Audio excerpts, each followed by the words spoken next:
Hi there, this is John Wilkinson again from History Made Easier.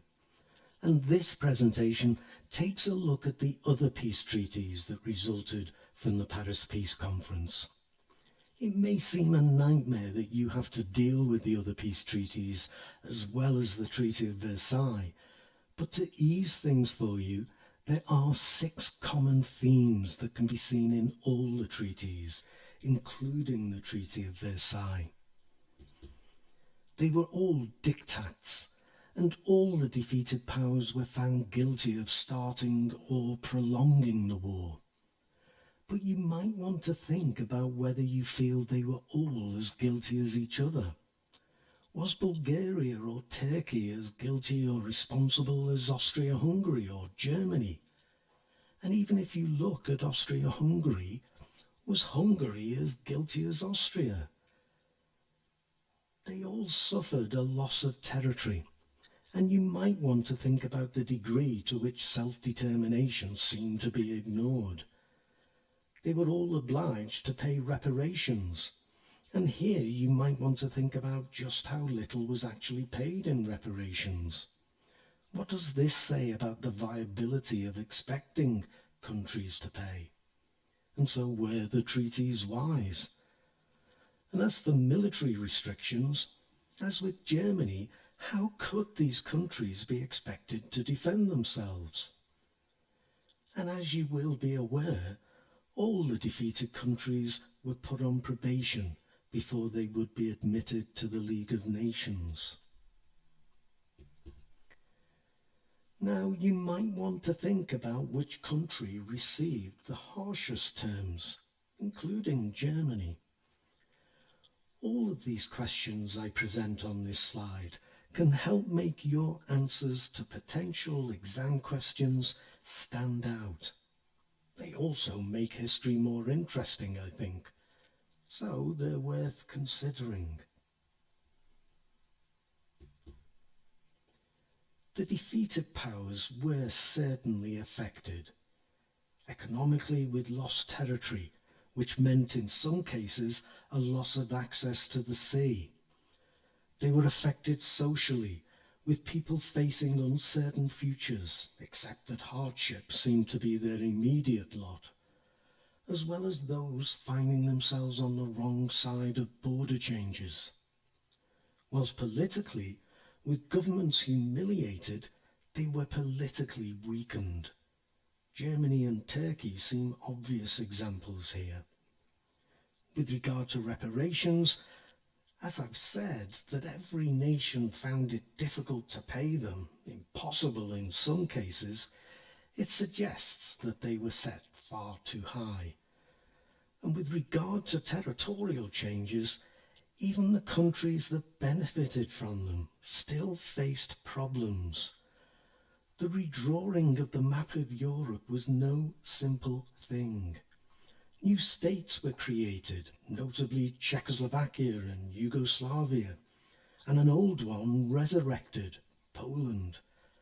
These new states were known as the successor states because they succeeded the old Austro-Hungarian and Russian empires.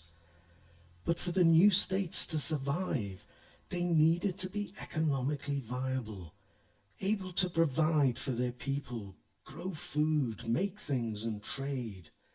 To put it quite simply, they needed to provide the things we all want. First of all, jobs and a good standard of living, and then things like education, healthcare and other welfare provision. Was this successfully achieved? But also, in a competitive world, they needed to be economically competitive. So they needed to be able to feed their people, have natural resources and manufacturing, and they needed to trade. Just one thing to think about. The Austro-Hungarian Empire was a single economic unity. Now the different states had to import and export with each other, meaning custom dues needed to be paid. And the successor states needed to be stable within their own borders. borders. This means they needed to have a settled political order. Was this possible when substantial minorities were forced to exist within their borders? And the defeated powers clearly begrudged their existence. For despite the fact that self-determination was such a high-profile aim, it couldn't always be given a priority. The needs for economic viability and border security left large minorities from the losing powers in the successor states. Whilst it can be argued that the plight of ordinary Germans was often ignored. 3 million Germans in Czechoslovakia, which comprised of 6 distinct national groups, 3 million Hungarians living in other states, and 30% of those who found themselves within Poland's new borders were not ethnically Polish. Whilst Danzig made a free city so that Poland would have a port, was overwhelmingly German and wanted to stay that way. This did not make for a cohesive and stable national community, nor a stable Europe. In Yugoslavia, which was originally known as the Kingdom of Serbs, Croats and Slovenes, the Serbs soon dominated, and the frustration of the Croats and Slovenes, as well as other minorities, would only grow, as indeed would Italy's frustration. These are all things you should be thinking about. These new states also needed to be able to defend themselves. This comes back to a strong economy, so that a state can either build its military hardware or else buy it. But it would also be in a better position if it had a strong natural border, like a wide river or a mountain range. So you can see the solutions were as complex as the problems they set out to resolve. There were indeed immediate clashes over different borders. In 1919, the Czechs claimed that the Tisken coalfields, now a part of Poland, rightfully belonged to them, and they fought the Poles for control of them before the Conference of Ambassadors divided the region between the two states. In 1920, Poland, which gained most from the treaties, occupied parts of Lithuania, including its capital Vilna, and kept them. Following the war with Russia and the treaty that concluded it, the Treaty of Riga in 1921, Poland also took a considerable chunk of land on its eastern border. The Italians, who were on the winning side, were left aggrieved. They had been promised more by Britain and France, and Italians referred to the peace treaties as the mutilated victory. Such was their disappointment at the territorial gains they did make. In particular, they were bitterly disappointed that they didn't get Fiume, which became a free city, nor any of the Dalmatian coast, which became part of Yugoslavia. In 1923, the Italian government used threats to persuade Yugoslavia to hand over Fiume. And of course, Turkish nationalists were also outraged by the Treaty of Versailles, that they deposed their sultan, retook Smyrna in a bloody war, and forced a major revision of the treaty with the Treaty of Lausanne. Finally, there is the League of Nations. It was a bold idea and a good idea. Collective action with regard to humanitarian work or collective action in peacekeeping operations is always stronger than any individual nation can provide, if countries commit to it. but countries didn't, particularly the big three. America didn't even join the League, and Britain and France were only half-hearted supporters of its work. The League was never given the military clout to enforce the treaties or the peace. There was also the matter of membership of the League for the defeated countries. Again, we've mentioned this. None of the defeated countries were admitted as founding members of the League. Austria and Bulgaria joined in 1920, Hungary not until 1922, Germany not until 1926, and Turkey not until 1932.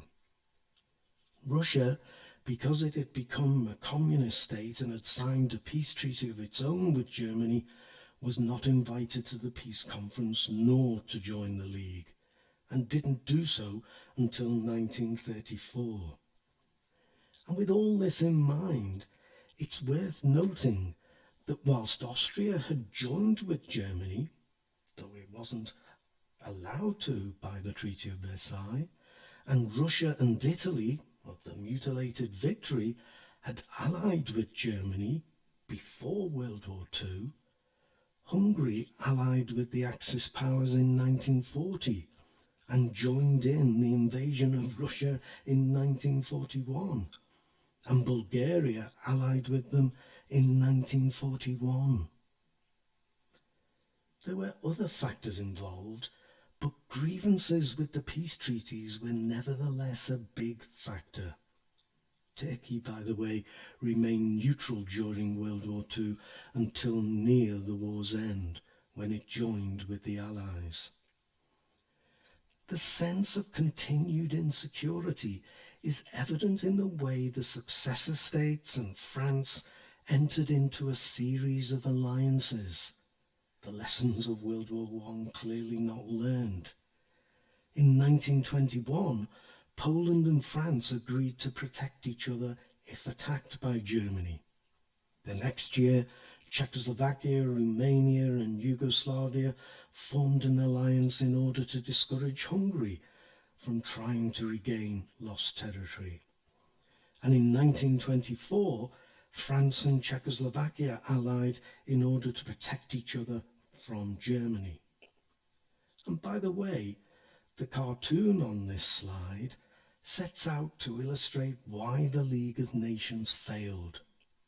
Two men, clearly fed up and not talking to each other, turned away from each other with the cartoon called Silence, all done to show there really was no unity and cooperation.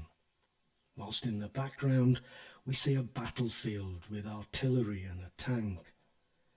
But I cannot say loudly enough, or too often, they were complex problems, and the peace conference was taking place when the mood in Britain and France did not lend itself to rational decision-making.